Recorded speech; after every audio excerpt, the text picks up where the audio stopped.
Dry fruits ಎಲ್ಲರಿಗೂ ತುಂಬಾನೇ ಇಷ್ಟ. ಇದು ಆರೋಗ್ಯಕ್ಕೆ ಪ್ರಯೋಜನವನ್ನು ಸಹ ನೀಡುತ್ತೆ. ಅದರಲ್ಲಿ ಒಂದಾದ ಗೋಡಂಬಿ ಅಂದ್ರೂ ಎಲ್ರಿಗೂ ಇಷ್ಟ ಆಗತ್ತೆ. ಆದ್ರೆ ಇದನ್ನ ತಿನ್ನೋರ್ಗೆ ಕೆಲವೊಂದು ಸೈಡ್ ಎಫೆಕ್ಟ್ಸ್ ಗಳು ಸಹ ಆಗುತ್ತೆ. ಇಂತಹ ಪ್ರಾಬ್ಲಮ್ ಇರೋರು ಗೋಡಂಬಿಯನ್ನ ತ್ಯಜಿಸಲೇಬೇಕು.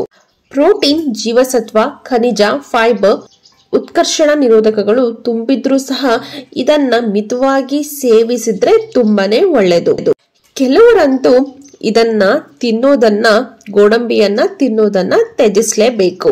ಕಿಡ್ನಿ ಸಮಸ್ಯೆ ಇರೋರು ಗೋಡಂಬಿಯನ್ನ ತಿನ್ನಲೇಬಾರದು. ಹೆಚ್ಚಿನ ಪ್ರಮಾಣದಲ್ಲಿ ಗೋಡಂಬಿಯನ್ನ ತಿನ್ನೋದ್ರಿಂದ ಮೂತ್ರಪಿಂಡದ ಹಾನಿಯಂತಹ ದೀರ್ಘಕಾಲದ ಆರೋಗ್ಯ ಸಮಸ್ಯೆಗೆ ಕಾರಣವಾಗುತ್ತೆ.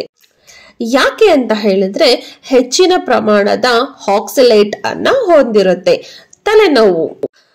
ಗೋಡಂಬಿ ಜಾಮ್ ಪ್ಯಾಕ್ಡ್ ಅಮೈನೋ ಆಮ್ಲಗಳಾದ ಥೈರಮೈನ್ ಮತ್ತೆ ಫೆನೈಲೆಥೈಲಮೈನ್ ಹೊಂದಿರೋದ್ರಿಂದ ಅಮೈನೋ ಆಮ್ಲಗಳ ವಿಷಯದಲ್ಲಿ ಸೂಕ್ಷ್ಮವಾಗಿರೋದ್ರಿಂದ ಜನರಿಗೆ ತಲೆನೋವು ಸಹ ಕಾಡಬಹುದು.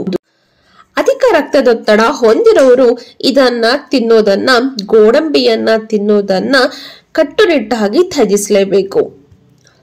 ಗೋಡಂಬಿಯಲ್ಲಿ ಅಧಿಕ ಕೊಬ್ಬು ಮತ್ತು ಕ್ಯಾಲೋರಿಗಳು ಇರೋದ್ರಿಂದ ಹೊಟ್ಟೆ ಉಬ್ಬರ ಸಮಸ್ಯೆ ಇರೋರು ಇದನ್ನ ಸೇವಿಸಲೇಬಾರದು. ಎದೆಯುರಿ ಸಮಸ್ಯೆ ಉಂಟಾಗುತ್ತೆ.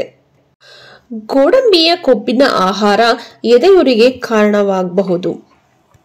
ಗೋಡಂಬಿಯ ಅಲರ್ಜಿ ಇರೋರು ಇದನ್ನ ಹೆಚ್ಚಾಗಿ ಸೇವಿಸಿದಾಗ ಮಲಬದ್ಧತೆ ಉಂಟಾಗುತ್ತೆ. ಅಂತವರು ಇದನ್ನ ತಿನ್ನುವುದು ಸೂಕ್ತವಲ್ಲ.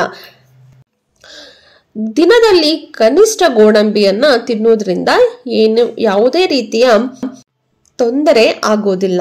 ಹೆಚ್ಚಾಗಿ ತಿನ್ನೋದ್ರಿಂದ ಈ ರೀತಿಯ ಅಡ್ಡ ಪರಿಣಾಮಗಳನ್ನ ನಾವು ಎದುರಿಸಬೇಕಾಗತ್ತೆ. ಕೇಳಿದ್ರಲ್ಲ, ಇದಿಷ್ಟು ಗೋಡಂಬಿಯನ್ನ ನಾವು ಹೆಚ್ಚಾಗಿ ಸೇವಿಸೋದ್ರಿಂದ ನಮಗೆ ಆಗುವಂತ ತೊಂದರೆಗಳು. ಈ ವಿಡಿಯೋ ನಿಮ್ಗೆ ಇಷ್ಟ ಆದಲ್ಲಿ ಲೈಕ್ ಮಾಡಿ, ಶೇರ್ ಮಾಡಿ, ಸಬ್ಸ್ಕ್ರೈಬ್ ಮಾಡಿ. Thank you for watching.